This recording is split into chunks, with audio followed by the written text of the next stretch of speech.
Michael Bisping and Anthony Smith on the Believe You Me podcast react to Jorge Masvidal admitting to the possibility that he retires if he loses to Gilbert Burns this weekend. I guess, as you say, maybe he's not interested in, fighting mid-card guys or whatever. He's here for the belt, one thing. So I kind of respect that. And if he's got enough stuff going on outside of the octagon, I mean, listen, let's be honest, the man's paid his dues. The man has more than paid his dues in the sport of mixed martial arts. I mean, he's been around forever. Let's have a look at his record here.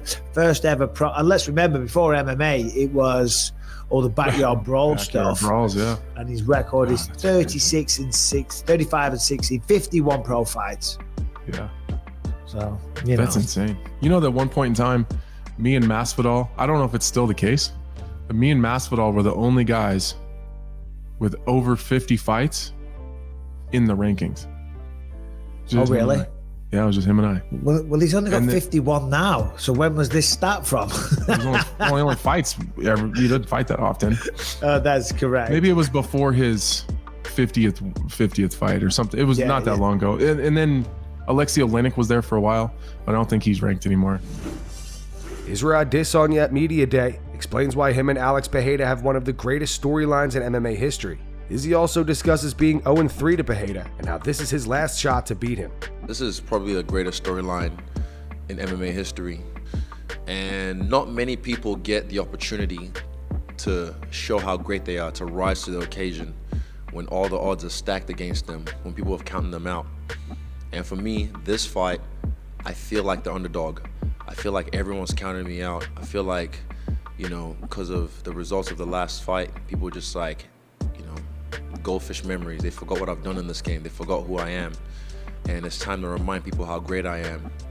Tell us, in your mind, why this is the greatest rivalry in MMA history.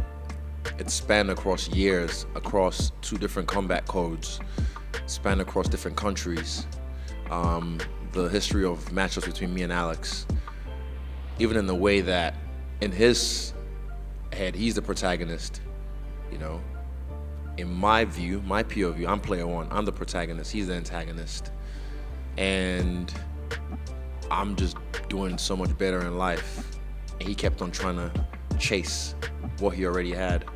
And then got to this point, I made it easy for him to get to the title. I didn't make it easy for him to get the title, but to get to the title, I made it easy for him because he already had that win over me in kickboxing. So he dodged all the gauntlet like I didn't dodge the gauntlet. I went through every different style you could to get to this point. Fought Sambo guys, Jiu-Jitsu guys, wrestlers, strikers, MMA guys. So yeah, it was an easy layup. But now this is the point where it's like I'm down, 2 fights in kickboxing, 1 fight in MMA. So yeah, I'm down 3. And then this is like in every movie that you're one shot. This is my Eminem moment, my 8 Mile moment, You get one shot, do not miss your chance to blow. This opportunity comes once in a lifetime. And this is it. This is it for me. This is like, imagine what if I get it done? What if I get it done better than he's ever done it? What if I butcher him and beat the out of him? Because I always do, but I just ramp it up now. And I don't let him get any breath, and I take him out. I put him on his back. We'll find out. I do all this. I beat his ass, do some damage to him, and it's just like, wow, amazing. Like I said, I don't keep score. I settle them. And he who laughs last laughs best. Khamzat Chimaev went off on the welterweight division moments ago on Twitter. Khamzat responds to Alex Pereira's comments yesterday at the Media Day for UFC 287. There are obviously a lot of other middleweights like Khamzat, Robert Whittaker, and Paulo. They all have their eyes on you too. A lot of them kind of if you win, it opens up a lot more potential fights for them. I'm curious if you've noticed any of these other guys, middleweights, like targeting you and saying that they have the tools to beat you, or you solely focus on Israel on Saturday? Não tô pensando em ninguém. Well, this week I'm obviously focused on Israel, but talk about Whittaker and Paulo Costa. I know they want to fight me. They were never disrespectful. They always kept the composure. But when you talk about Chimaev, he's a kind of guy that seems to be a little lost, talks too much. Right after my last fight, he said that he wanted to fight me, you know what I mean, on this weight class. He was right after the fight, everybody's injured, I could not make that weight. So I challenged him to fight at 205 pounds, ran. So to be honest, if it's Whittaker or Paulo Costa, If the organization wants to put us to fight, it's my job to fight as the UFC champion, but I'm not even gonna talk about Chimaev. On Twitter, Khamzat posted this. He wrote, "Don't be afraid, boy. I promise I'll make it real fast. See you soon." Then Khamzat took aim at Jorge Masvidal. He posted this. He wrote, "What's wrong with you, boy?" He followed up with this. He wrote, "Wake up to reality, boy." Then he posted this photo of him and Paulo Costa with a fist emoji and a handshake emoji.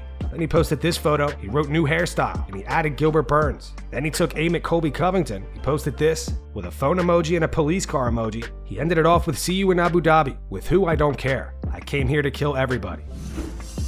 Jorge Masvidal and Kevin Holland got into a verbal altercation at the Fighter Hotel.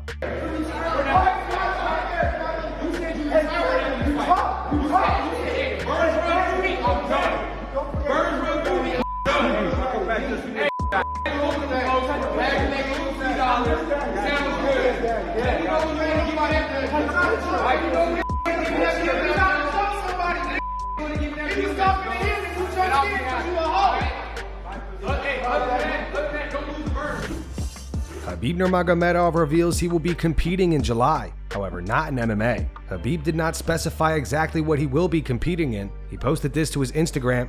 He wrote, "July, I have to be ready, not MMA."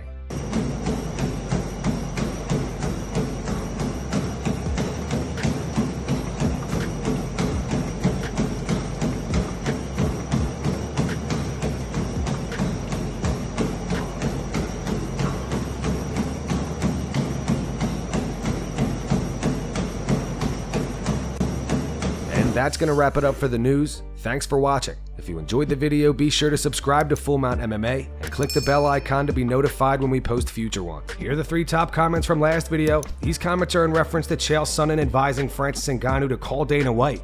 The first one's from James. It says, "Not even gonna lie, I really don't think Dana will take him back at this point.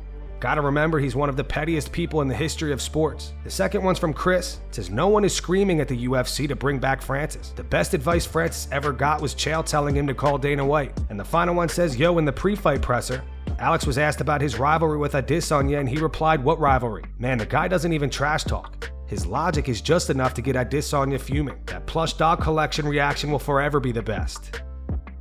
Those were the 3 top comments from last video. If you want to be featured on the next one, all you have to do is comment down below. If you missed yesterday's news, click the video on screen to get caught up. And make sure to go subscribe to our second channel where we post our exclusive MMA interviews.